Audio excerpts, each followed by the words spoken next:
mau menjelaskan mengenai materi kaidah pencacahan.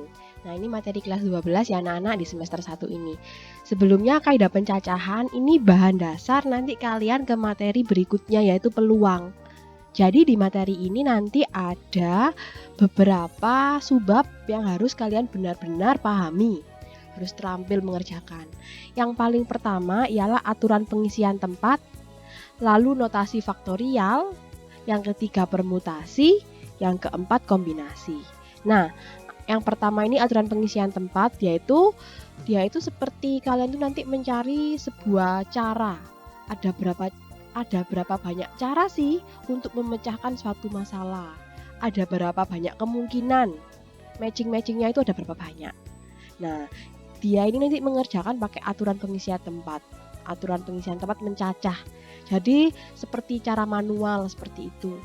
Nah, nanti lebih high-nya lagi udah ada permutasi sama kombinasi. Permutasi sama kombinasi pun juga sama. Dia itu ya seperti aturan pengisian tempat, hanya dia sudah ada rumusannya. Lebih disajikan, diperingkas dengan suatu rumus. Ya, nah, rumus-rumus tersebut dalamnya itu notasi faktorial. Jadi kalian harus bisa notasi faktorial itu seperti apa sih ya, nanti berikut akan kita pelajari. Oke, yang pertama, aturan pengisian tempat atau filling slot.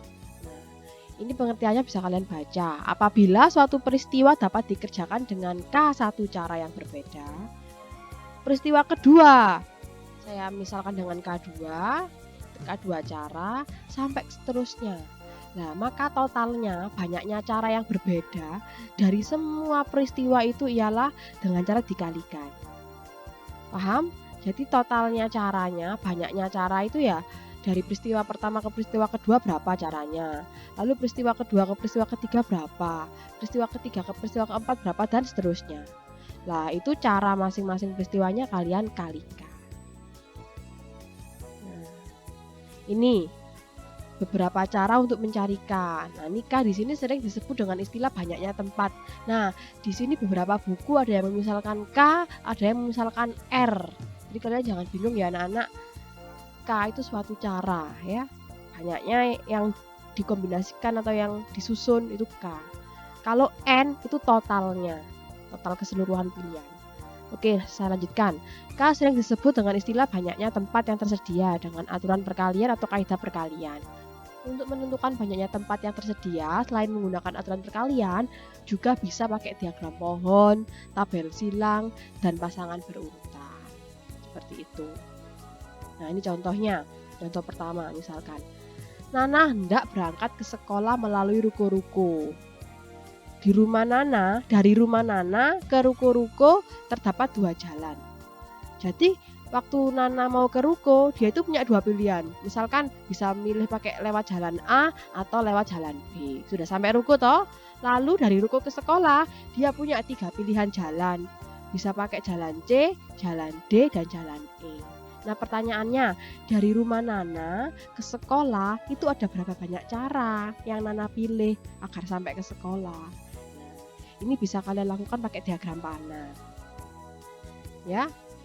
Pakai diagram panah seperti ini nak. Nah, ini rumah Nana, yang ini ruko, yang ini sekolah. Rumah Nana ke ruko ada 2 cara, jadi kan saya bisa lewat A, bisa lewat B. Lalu lanjut ruko-ruko ke sekolah ada 3 jalan, 3 cara. Saya bisa aja AC, bisa aja AD atau AE, itu lewat jalan A. Kalau lewat jalan B, saya bisa aja BC, BD, BE. Ini cara 1, cara 2 sampai cara ke-6. Ternyata total cara saya itu ada 6. Itu pakai cara diagram panah manual. Nah, ini juga masuk konsepnya kaidah perkalian, aturan perkalian. Jadi, banyaknya cara dari peristiwa pertama dan peristiwa kedua itu kalian kalikan. Peristiwa pertama ada 2 jalan, peristiwa kedua selanjutnya ada 3 jalan, itu sama aja dengan 2 dikali 3. Jadi totalnya ada 6 cara. Oke, paham ya anak-anak? Lanjut, contoh 2. Doni mempunyai 3 baju berwarna hitam, merah, dan biru. Bajunya Doni itu ada 3 warnanya seperti itu. Lalu dia juga punya topi. Warnanya kuning, abu-abu, ungu, putih. Jadi di sini dia punya 3 baju sama topinya 4 dengan warna-warna yang berbeda.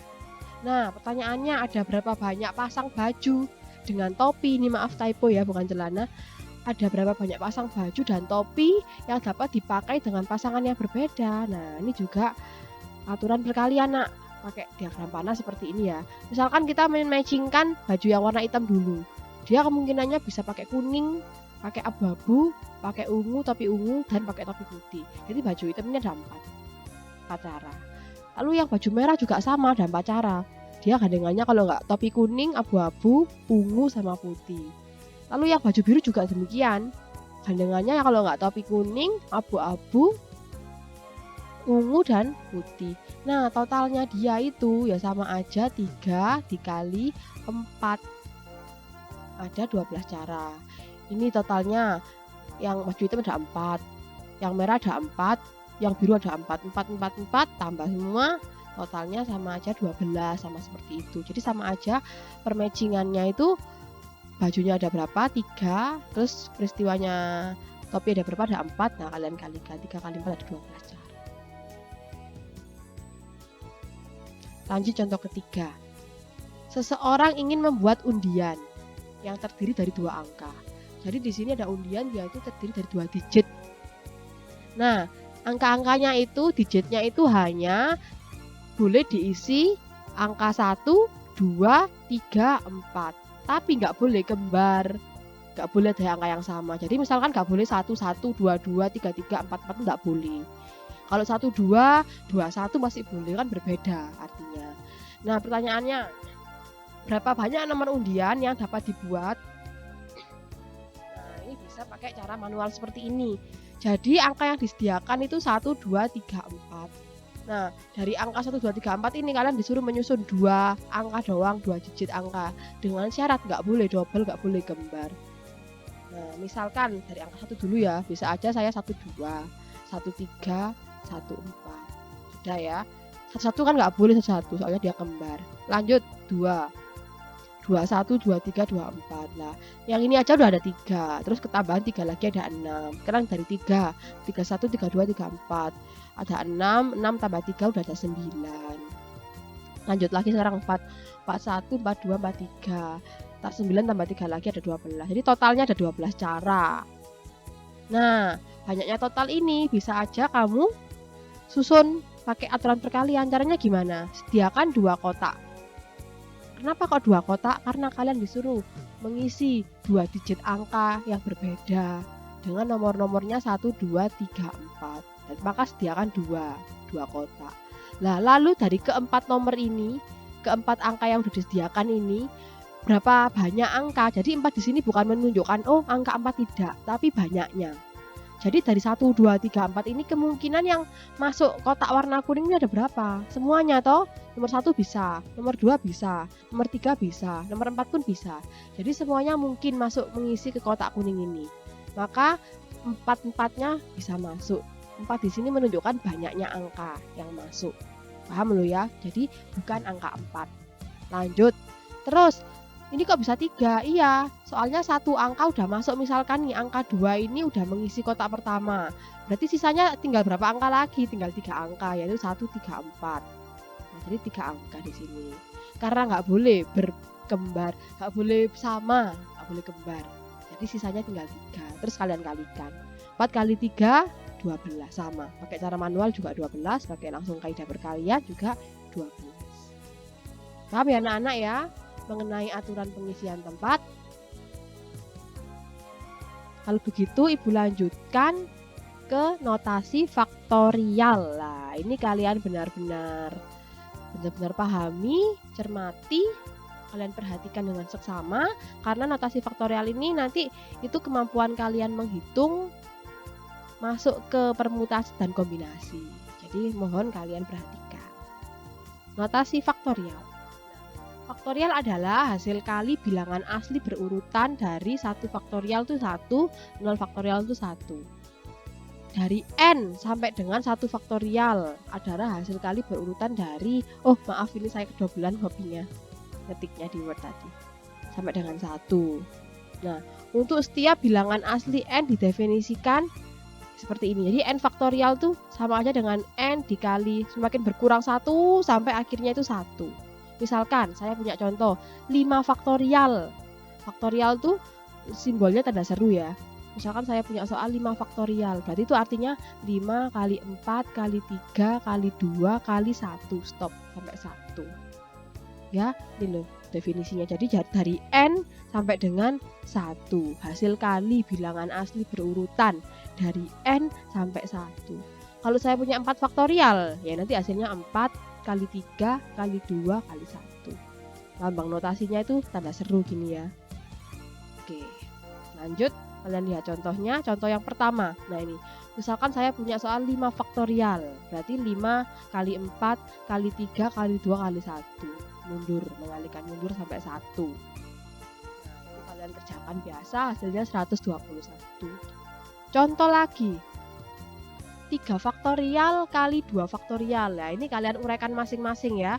3 faktorial berarti 3 kali 2 kali 1 dikali 2 faktorial, 2 kali 1, dikalikan semuanya hasilnya 12. Lanjut contoh ketiga. Nah ini udah dalam bentuk operasi bilangan, operasi pecahan ya ini ya, seperti operasi rasional. Nah ini 8 faktorial dibagi atau 8 faktorial per 3 faktorial kali 5 faktorial. Nah ini artinya apa? 8 faktorial kamu uraikan dulu, berarti kan 8, 7, 6, 5, 4, 3, 2, 1 toh perkalian. Nah lalu yang bawah juga kalian uraikan. 3 faktorial berarti 3, 2, 1. Sudah. Terus 5 faktorial 5, 4, 3, 2, 1. Sudah. Terus kalian perhatikan antara pembilang dan penyebut semuanya itu operasinya perkalian. Maka bisa kalian sederhanakan atau dicoret-coret. Nah, mulai dari 5, 4, 3, 2, 1 kan sama. Ada yang sama toh, yang bawahnya juga 5, 4, 3, 2, 1 lah. Maka ini hilang toh, artinya kan 1 dia sama. Nah ini bisa dicoret-coret. Nah sekarang tinggal ini aja, 8 kali 7 kali 6 hasilnya 336. Bawahnya 3 kali 2 kali 1 hasilnya 6. Nah ini bisa kalian sederhanakan sih aslinya. Perhatikan di sini ya, 8 bisa dicoret sama 2 ya toh, agar lebih mudah menghitungnya jadi 4. Terus 6 bisa dicoret sama 3 ya, yang 6 ini tinggal 2 terus dikalikan. Nah ini hasil akhirnya 56. Ini harus teliti anak-anak ya. Pokoknya usahakan semuanya sampai sederhana. Kan nggak mungkin kan kalian mengalihkan semua hasilnya ketemu besar, terus yang bawah juga dikalikan semua hasilnya ketemu besar lah. Ini perlu penyederhanaan terlebih dahulu sebelum menghitung, agar menghitung angkanya nanti nggak terlalu besar dan cepat. Oke, next. Nah itu beberapa contoh mengenai notasi faktorial. Jadi faktorial itu disimbolkan dengan n tanda seru, yang dia nanti mengalihkan bilangan mulai dari n mundur sampai angka 1. Sampai bilangan 1, bilangan asli ya. Lanjut sekarang lah ini permutasi. Jadi permutasi dan kombinasi itu juga merupakan kaidah pencacahan yang dia sudah mulai dirumuskan. Nanti ada masalah-masalah yang disajikan dalam soal cerita. Kamu nanti harus bisa mengidentifikasi soal cerita ini nanti itu dia itu ke arah permutasi atau kombinasi sih pemecahan masalahnya. Nah kalian harus tahu ciri khasnya. Nah agar tahu ciri khasnya, kalian harus tahu definisinya permutasi itu apa. Nah, ini. Permutasi adalah sejumlah unsur adalah penyusunan unsur-unsur tersebut dalam suatu urutan tertentu. Jadi ada suatu susunan-susunan, tapi itu menyusunnya itu dia itu memperhatikan urutan. Seperti itu. Sekarang kalian lihat contoh pertama. Seseorang ingin membuat kartu undian yang terdiri dari 3. Jadi diperhatikan ya susunannya. Disediakan angka-angka 1, 2, 3, 4, 5. Terus, nomor undian itu tidak boleh ada angka yang sama. Berapa banyak nomor undian yang dibuat? Nah, jadi kan di sini waktu kita akan menjawab seperti ini, kalian bisa pakai aturan pengisian tempat. Karena yang ditanyakan itu terdiri dari 3 angka, kalian disuruh buat kartu undian yang terdiri dari 3 digit, maka sediakan kotak sebanyak 3. Nah, dari angka 1, 2, 3, 4, 5 ini yang bisa mengisi kotak pertama berapa angka? Ada 5 angka. Kenapa? Karena angka 1 sampai angka 5 boleh masuk ke kotak pertama. Kemungkinannya ada 5. Banyaknya cara. Lah, 1 angka udah mengisi kotak. dari kelima angka tadi sisanya tinggal berapa? Ya tinggal 4. Berarti 2 angka udah terpakai. Sisanya tinggal berapa? Tinggal 3. Seperti itu, tinggal dikalikan 60 cara.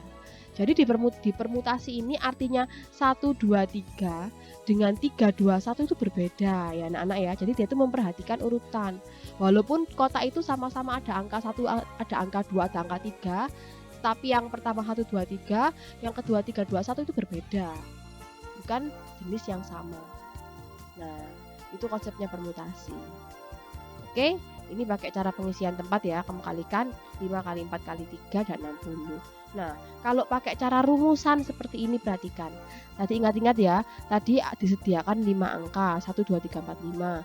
Terus kalian disuruh membuat berapa banyak susunan sih kalau ada 3 digit atau 3 angka. Seperti itu. Kita pakai rumusan sekarang. Nah, kalau pakai rumusan seperti ini anak-anak. Jadi, permutasinya, rumusnya dirumuskan NPR. N ialah total banyaknya unsur N. Nah, karena tadi ada 5, 1, 2, 3, 4, 5, maka totalnya unsur ada 5. Lalu R di sini merupakan yang diminta, yaitu mau ambil berapa yang diminta soalnya itu R. Jadi permutasi N sama R itu dirumuskan dengan N faktorial per atau dibagi N dikurangi R berapa baru difaktorialkan. Nah, soal yang tadi bisa dituliskan seperti ini. P 5 sama 3, 5-nya di atas, 3-nya di bawah. Jadi 5-nya ini N, 3-nya ini R bisa. Atau penulisannya seperti ini, P dalam kurung 5,3. 5-nya yang N, R-nya yang 3. Atau seperti ini. Maka di sini nilai N dan R harus yang besar yang N. Sehingga didapatkan seperti ini. Nah, rumusnya bisa langsung kalian masukkan ini step by stepnya. Nah, ini rumusannya kelihatan pada step keempat. Ya kan? Di sini kan N-nya kan 5. 5 faktorial. Per 5 kurangi 3 kan 2 anak-anak. 2 faktorial. Lah 5 faktorial kalian jabarkan. 5, 4, 3, 2, 1. 5 kurangi 3 kan tadi kan 2. 2 faktorial kamu jabarkan 2, 1. Lah ini seperti yang step kedua. Ini kalian coret hanya tinggal 5 kali 4 kali 3. Hasilnya 60. Ingat-ingat ya anak-anak rumusnya dari permutasi seperti ini. N faktorial per, jadi totalnya ada berapa dikurangi total sama caranya yang diminta baru difaktorialkan. Dibagi ya. Oke.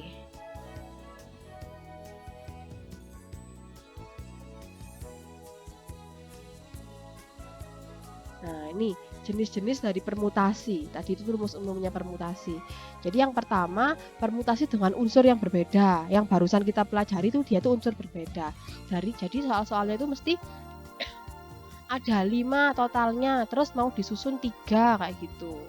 Misalkan ada di dalam kelas itu dipilih 5 kandidat, calon kandidat. Nah, calon kandidat itu akan menduduki posisi ketua kelas, wakil, sama sekretaris. Jadi ada 3 toh, kan nggak boleh double-double. Misalkan kalau udah ketua kelas ya udah ya ketua kelas, jangan ngerapel jadi sekretaris. Maka pakai permutasi. Jadi dari 5 kandidat itu akan dipilih 3 orang. Seperti itu permutasi unsur yang berbeda. Akan berebut ke posisi ketua, wakil, sama sekretaris. Jadi bisa ditulis 5P3 kayak tadi ya. Oke, lanjut aja kita. Seperti ini perumusannya sama seperti tadi. Jadi N itu sama kayak R, permutasinya N P R. Nah, ini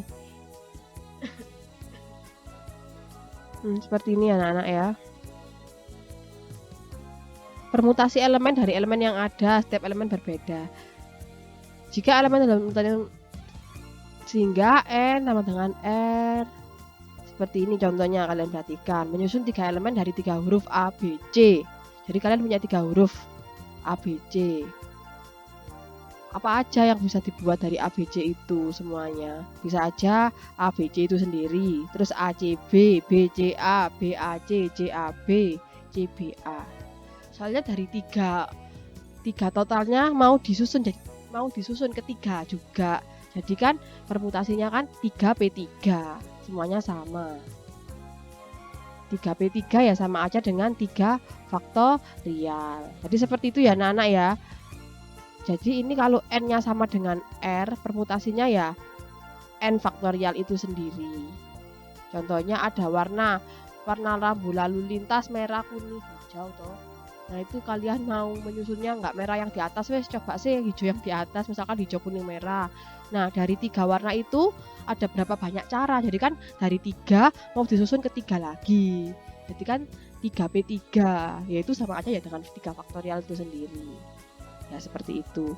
Nah sekarang kalau menyusun 2 elemen dari 3 huruf, jadi kan 3p2 seperti itu. Kalau 4 elemen dari 6 huruf, totalnya ada 6, berarti 6p4. Paham ya?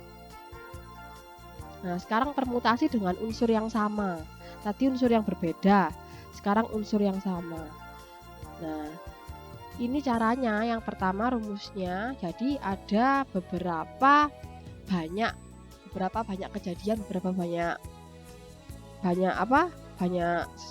elemen yang dia itu double. Nah ini dirumuskan dengan NP, N1, N2, N3 sampai seterusnya. Dia tergantung ada berapa banyak jenis yang double. Nah ini rumusnya N faktorial per jenis-jenis tadi. Nah saya mau masuk ke contoh soal. Ya ini biasanya soal-soalnya itu seperti kita itu menyusun suatu kata, huruf-huruf dalam kata. Misalkan, berapa banyak kata yang disusun dari kata malam? Nah, malam ini harus kamu tahu, dia itu tersusun dari berapa huruf? 5 huruf toh, M-A-L-A-M. Kalau dia aja ada 5 huruf. Ini totalnya ada 5. Nah, 5 ini sebagai N. Nah, lalu dari M-A-L-A-M, dia itu masih ada jenis-jenisnya, yaitu huruf M, huruf A, dan huruf L. Nah, maka banyaknya huruf dari masing-masing jenisnya ini kamu hitung. Kalau M ada 2, A ada 2, L ada 1. Dapat toh? Nah, jadi masing-masing ini jadi N1, N2, N3 dan seterusnya. Maka jika dirumuskan 5 faktorial, N-nya totalnya per masing-masing dari jenis hurufnya. 2 faktorial kali 2 faktorial kali 1 faktorial. Udah, ini kamu jabarkan 5 faktorial berarti 5, 4, 3, 2, 1. 2 faktorial ya 21, 21. Nah ini kalian sederhanakan, 4 coret sama 2, 2 kali 1 coret sama 2 kali 1. Jadi menyisakan 5 kali 2 kali 3, 30, bagi 1 ya 30. Ini unsur yang sama ya, seperti ini rumusannya. Nanti kelihatan kalau di soalnya itu, oh dia berarti permutasi yang unsur sama, oh dia itu permutasi unsur beda. Harus teliti, harus bisa mengidentifikasi dengan terampil. Lanjut, sekarang permutasi siklis. Nah ini kalau contoh soalnya itu mesti biasanya ini kata kuncinya ada duduk di meja bundar seperti itu. Jadi itu muter, siklis kan memutar. Nah rumus permutasi siklis biasanya digunakan untuk menghitung banyak cara yang dapat dibuat dari susunan yang melingkar. Rumusnya dari P siklis adalah N-1 faktorial. Seperti itu. Sebagai ilustrasi misalkan banyaknya 4 orang duduk melingkar dalam satu meja ialah, nah jadi kan mejanya kan bundar, lalu ada 4 orang. Nah itu kan bisa aja posisinya di switch. Nah maka caranya ya 4 itu kamu kurangi dengan 1, jadinya 3 faktorial. Nah ini nanti ada beberapa soal pengayaan. Kalau misalkan dalam meja itu 2 orang itu harus bergandengan, nggak boleh terpisahkan. Terus kalau 3 orang itu harus jejer, nggak boleh terpisahkan. Seperti itu nanti akan dijelaskan lebih lanjut melalui penjelasan di Google Meet. Oke lanjut. Nah tadi permutasi itu ada 3 ya. Kalau dia itu unsur yang berbeda, terus unsur yang sama, dan permutasi siklis. Yang terakhir ialah kombinasi. Nah kalau tadi permutasi itu kalian memperhatikan urutannya diperhatikan. Jadi misalkan BCA itu beda dengan ABC, beda dengan CAB, jadi saling dihitung. Nah kalau kombinasi enggak. Kalau BCA dengan ACB dengan ABC ya sama. Soalnya 3 susunan tadi ya sama-sama terdiri dari huruf A, huruf B, huruf C, maka dihitung 1. Nah itu modelnya kombinasi. Jadi tanpa memperhatikan urutan susunan pemilihannya. Ini bisa kalian baca definisinya ya. Kombinasi adalah pengelompokan dari semua atau sebagian elemen dari suatu himpunan tanpa memperhatikan urutan susunan pemilihannya. Ya, banyaknya kombinasi dirumuskan dengan NCR. Jadi N itu totalnya, R itu berapa kombinasinya. Nah, terus rumusnya ya N faktorial per, ini sama seperti permutasi ya, hanya ada tambahan yang di penyebutnya ada dia dikali R faktorial. Kita ke contoh soal. Contoh yang pertama, seorang anak hanya diperbolehkan mengambil 2 buah amplop dari 3 buah amplop yang disediakan, yaitu amplop A, amplop B, amplop C. Nah, dari sini ceritanya ada 3 amplop. Amplop A, amplop B, amplop C. Nah, tapi anak itu cuma boleh ngambil 2 dari ketiga amplop itu. Jadi kalau dia ngambil 2 kan nggak perlu diperhatikan urutan toh. Kalau dia ngambil A dengan C kan ya artinya dia ngambil A sama C. Sama aja dengan CA. Jadi nggak perhatikan urutan. Pokoknya dia ngambilnya 2. Entah itu BC, entah itu CB, pokoknya dia itu ada 2. Seperti itu. Nah, tentukan ada berapa banyak kombinasi untuk mengambil 2 buah amplop dari 3 buah amplop yang disediakan. Nanti solusinya kamu bisa pakai rumus tadi, boleh pakai logik seperti ini. Ada 3 kombinasi, yaitu AB, AC, dan BC. Lebu kok gak AB, BA nggak kehitung, sama aja. Kan AB dan BA itu kan ya amplop A dan amplop B. Tidak memperhatikan urutan. Jadi ada 3 kombinasi. Nah, ini coba kalian coba soal seperti ini, soal ini dengan menggunakan cara yang tadi ya. Cara yang NCR ini, N faktorial per R faktorial dikali N kurangi R faktorial. Berarti kan N-nya berapa? N-nya ada 3 toh, total amplopnya ada 3, yaitu amplop ABC, lalu R-nya ada 2, dia cuma ambil 2. Coba kalian substitusikan di sini di rumusnya, terus ketemu nggak hasilnya. Lanjut contoh kedua. Terdapat 10 orang yang lulus seleksi pada suatu perusahaan. Namun kebutuhan tenaga kerja sebanyak 4 orang. Nah, jadi itu ada 10 orang kandidat yang mau lamar pekerjaan. Dia itu udah lulus seleksi, tapi kursinya kebutuhan tenaga kerjanya hanya ada 4. Jadi dari 10 orang itu mau dipilih 4 orang. Nah, tentukan banyaknya cara yang dilakukan perusahaan dalam memilih 4 orang tersebut dari 10 orang tadi. Nah, ini bisa kalian masukkan ke rumus, jadi NCR, N-nya 10, R-nya 4. N menyatakan 10 tuh yang jumlah yang lulus, 4 itu tenaga kerja yang diterima. Nah, 10 faktorial per R-nya 4 faktorial, 10 kurangi 4, 6. 10 kalian jabarkan. Nah, ini cukup kalian stop sampai 6, Bu. Kenapa kok nggak 10, 9, 8, 7, 6, 5, 4, 3, 2, 1 boleh, tapi dipersingkat saja. Ya, kalau bisa disederhanakan ya sederhanakan. Kenapa harus diperpanjang? Nah, ini Kak saya stop sampai 6. Kenapa? Karena di bawahnya ada 6 faktorial. Bisa dicoret. Enak toh kalau faktorialnya dicoret kan nggak perlu kita itu menjabarkan lagi sampai 1. Berarti sudah stop ya. 4 faktorial di sini kalian jabarkan 4, 3, 2, 1. Nah, baru kalian sederhanakan. 10 saya bagi 2, 5. 8 saya bagi 4, 2, 3. 9 bagi 3, 3. Jadinya nanti yang di atas tinggal 5 kali 3 kali 2 kali 7. Yang bawah habis semua toh, tinggal 1. Udah dikerjakan, hasilnya 210 per 1, yaitu 210. Contoh 3 ini. Misalkan ada 4 warna cat, yaitu merah, kuning, hijau, dan biru. Nah, jadi totalnya N, nanti kelihatan toh N-nya ada 4. Nah, dari keempat warna itu mau nyampur 2 warna. Jadi kelihatan di sini R-nya ada 2. Maka ada berapa banyak warna baru yang diperoleh. Jadi di sini kan nggak memperhatikan urutan toh. Misalkan kalau merah sama kuning ya sama aja dengan kuning dan merah. Kan nyampur. Nah, jadi itu modelnya, konsepnya kombinasi, beda sama permutasi tadi. Udah, langsung kalian masukkan rumus. Nah, ini sebagai tugas ya anak-anak ya. Nanti ibu mau lihat hasil kalian nanti, jawaban kalian yang ini saat Google Meet nanti. Oke anak-anak, sekian review dari materi kaidah pencacahan. Nah, nanti kita selanjutnya akan berlatih soal, memecahkan soal. Saya kasih soal ke kalian, lalu kita bahas satu-satu lewat Google Meet. Oke anak-anak, terima kasih. Nanti pertanyaan bisa ditulis, lalu kalian tanyakan di pertemuan berikutnya.